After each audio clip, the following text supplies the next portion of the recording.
اللہ اکبر اللہ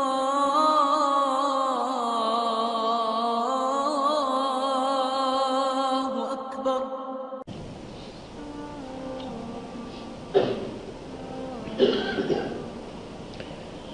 ایک آدمی کا مسلمان ہو جانا، جب وحشی آیا نا، وحشی سے جو آپ نے دکھ پایا ہے نا، کسی سے نہیں پایا کہ وحشی آپ کے محبوب ترین چچا کا قاتل ہے، حمزہ۔ بھائی بھی تھے، صہیبہ کا دونوں نے دودھ پیا ہے، چچا بھتیجا بھی ہیں۔ جس دن عبد المطلب نے حضرت عبداللہ کی شادی کی، اسی دن اپنا بھی نکاح کیا۔ عرب مضبوط بادشاہ لوگ تھے، اپنے بھی شادی کی، عبداللہ کی بھی شادی کی۔ تو عبداللہ سے حضرت محمد صلی اللہ علیہ وسلم سے دنیا کو رونق ملی، اور عبد المطلب نے جو شادی کی تھی اس سے حضرت حمزہ پیدا ہو گئے۔ دونوں میں 6 ماہ کا فرق ہے۔ وہ 6 ماہ حضرت حمزہ 6 ماہ پہلے پیدا ہوئے، ہمارے نبی پاک صلی اللہ علیہ وسلم 6 ماہ بعد پیدا ہو گئے۔ تو دونوں میں بھائیوں کا تعلق بھی ہے، چچا بھتیجا بھی ہیں۔ پھر بعد میں اسلام کی شوکت کا ذریعہ بنے کہ حمزہ کے اسلام لانے کے بعد انہوں نے اعلان کیا اب چھپ کے نماز نہیں پڑھی جائے گی، اب حرم میں نماز پڑھی جائے گی۔ تو حمزہ رضی اللہ تعالیٰ عنہ سب سے پہلے حرم میں لائے تھے، کہ یہاں نماز پڑھو، میں دیکھتا ہوں کون آپ پہ ہاتھ ڈالتا ہے۔ تو ان کے قاتل سے آپ کو کتنا دکھ پہنچا ہوگا۔ وحشی رضی اللہ تعالیٰ نے قتل کیا تھا، تو آپ نے فرمایا تھا جو وحشی کو دیکھے وہیں اسے قتل کر دے، اجازت ہے۔ وحشی کے قتل کو آپ نے یوں کھلا کر دی، جہاں وحشی ملے قتل کر دیا جائے۔ وہ چھپتا پھرے، کبھی ادھر کبھی ادھر۔ کسی نے اس سے کہا جو کلمہ پڑھ لے نا ان کو کچھ نہیں کہتے، معاف کر دے، تو ایسا کر کلمہ پڑھ لے تب تیری جان بچے گی۔ تو وحشی فرماتے ہیں کہ میں منہ چھپا کے صرف آنکھیں ننگی کر کے مدینے میں آیا، کہیں پہچانا نہ جاؤں کہ مجھے پہلے ہی نہ قتل کر دیں۔ تو مسجد میں اللہ کے نبی تشریف فرما تھے، ایسے اپنے دھیان میں بیٹھے تھے، نظریں نیچے کیے، تو میں نے ایسے چہرے سے کپڑے کو ہٹا کر کہا اشہد اللہ الہ الا اللہ و اشہد انک رسول اللہ۔ اتنے زور سے میں نے کہا کہ آپ ایسے ہوئے۔ فلم یروعہ الا بی قائما روعا، اس کو عربی میں روعا کہتے، ایسے جھٹکا لگا۔ تو صحابہ کے منہ سے نکلا وحشی، آپ نہیں پہچانتے تھے، وحشی۔ پھک پھک تلواریں نکلیں کہ اجازت ہی نہ جہاں ملے اس کا پار کر دو۔ تو جب وہ تلواروں کی آواز نیاموں سے نکلنے کی آئی تو آپ نے فرمایا دعوہ، پیچھے ہٹ جاؤ، لاسلام رجل واحد احب الی من قتل 1000 کافر۔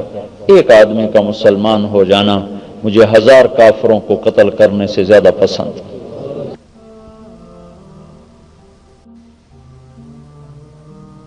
مزاج نبوت ہے، کافر کو کافر کہنا یہ مزاج نبوت نہیں، کافر کو مسلمان بنانا مزاج نبوت ہے۔ کہا ایسی بے بسی تھی، آپ نے کہا تمنا تو میری یہ تھی کہ تیری میری ملاقات اس کلمے پہ نہ ہوتی۔ اظہار فرمایا اپنے جذبے کا کہ میری تمنا تو یہ تھی کہ تیری میری ملاقات کلمے پہ نہ ہوتی اور میں تجھے قتل کرتا، لیکن کلمہ میرے درمیان حائل ہو گیا۔ پھر آپ نے کہا اواحشیٌ انت، تو ہی وحشی ہے؟ کہا جی ہاں۔ کہا اقعد، بیٹھو یہاں، سامنے بیٹھو۔ تو آپ نے فرمایا میرا چچا تو شیروں جیسا شیر تھا، تیرے ہاتھوں قتل کیسے ہو؟ مجھے یہ تو بتا، مجھے اخبرنی کیف قتلت حمزہ، تو نے حمزہ کو کیسے قتل کیا؟ کہ یا رسول اللہ میں جبیر بن مطعم کا غلام تھا اور طعیمہ بن عدی کو قتل کیا تھا بدر کی لڑائی میں حمزہ نے۔ تو جبیر طعیمہ یہ مطعم دونوں بھائی ہیں، جبیر ان کا بھتیجا ہے طعیمہ کا۔ تو جبیر نے مجھ سے کہا تو میرے چچا کے بدلے میں محمد کے چچا کو قتل کر دے تو تجھے آزاد کر دے، یا علی کو قتل کر دے یا محمد کو قتل کر دے۔ تو وہ کہنے لگا کہ آپ کی طرف تو میں آ ہی نہیں سکتا تھا، کہ مجھے پتا تھا آپ پہ تو بہت پیارا ہوگا، اور حمزہ سویا ہوا بھی ہوتا تو میں اس پہ حملہ نہیں کر سکتا تھا، اس کا ایسا روب تھا میرے اوپر، اس لیے میں دونوں کو چھوڑ کے علی کو قتل کرنے کے لیے نکلا تھا۔ اور میں کرتا ہوں چھپ کے وار، میں غافل پہ وار کر سکتا ہوں، بیدار پہ نہیں۔ تو میں نے جب غور کیا علی رضی اللہ تعالیٰ عنہ کو لڑتے ہوئے تو میں نے دیکھا کہ یہ شخص غافل نہیں، جیسے اس کی تلوار چاروں طرف گردش کر رہی ویسی اس کی نظر بھی چاروں طرف گردش کر رہی ہے، میں اس کو دھوکہ نہیں دے سکتا۔ پھر میں نکلا حمزہ رضی اللہ تعالیٰ عنہ کی تلاش میں کہ وہ آپ پہ پہنچ نہیں سکتا، اس کو یہ غافل نہیں ہے۔ پھر حمزہ کی طرف آئے تو دیکھا ان کے دونوں ہاتھوں میں تلوار تھی، وہ سیدھے ہی جا رہے تھے، دائیں بائیں کی ان کو ہوش نہ تھی۔ میں کہا بس یہ میرے خوف میں ایسا، تو میں ایک پتھر کے پیچھے چھپ کے بیٹھ گیا۔ تو عبد العزہ بن السباع ایک قریش کا سردار تھا، وہ کہہ رہا تھا انہیں باندھ باندھ کے مارو، انہیں باندھ باندھ کے مارو۔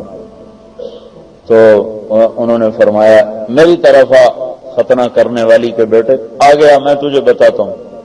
یہ وہ وقت ہے جب شکست ہو چکی تھی اور ہر طرف افراتفری مچ چکی تھی۔ میری طرف آ میں تمہیں بتاتا ہوں۔ تو وہ کہنے کہ وہ پیچھے ہٹا، وہ اس نے جو حمزہ کو دیکھا تو وہ پیچھے بھاگا، حمزہ رضی اللہ تعالیٰ اس کی طرف بھاگے۔ جب وہ بھاگے تو میری زد میں آ گئے، لیکن میرے خنجر اٹھاتے اٹھاتے انہوں نے تلوار کا جو ایک ہاتھ مارا، اس کی گردن یوں کٹ کے چلی گئی جیسے کبھی دھڑ پہ تھی نہیں، لیکن اس دوران وہ میری زد میں آ گئے۔ میں نے اپنے برچھے کو پھینکا، وہ سیدھا ان کے کلیجے اور آنتوں کو چیرتا ہوا پار نکل گیا۔ تو انہیں ایسے مڑ کے میری طرف دیکھا تو مجھے لگا جیسے میری جان وہیں نکل جائے گی، لیکن میرا خنجر کام کر چکا تھا۔ وہ چند قدم چلے اور گر گئے، اور میں نے اوا عمارہ کی آوازیں سنی تو مجھے یقین ہو گیا کہ کام ختم ہو چکا ہے۔ پھر میں چلا گیا، میرا تو کوئی کام نہیں تھا لڑنے سے، میں تو آزادی چاہتا تھا، میں نے اس لیے قتل کیا تھا۔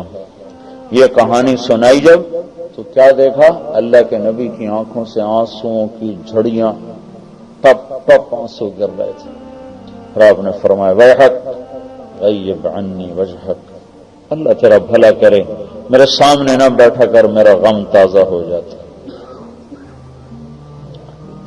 جس کو دیکھنے سے بھی تکلیف محسوس ہوتی تھی اس کو بھی جنتی بنا دیا، اس کو بھی رضی اللہ عنہ کا سرٹیفکیٹ دلوا دیا اللہ تعالیٰ سے۔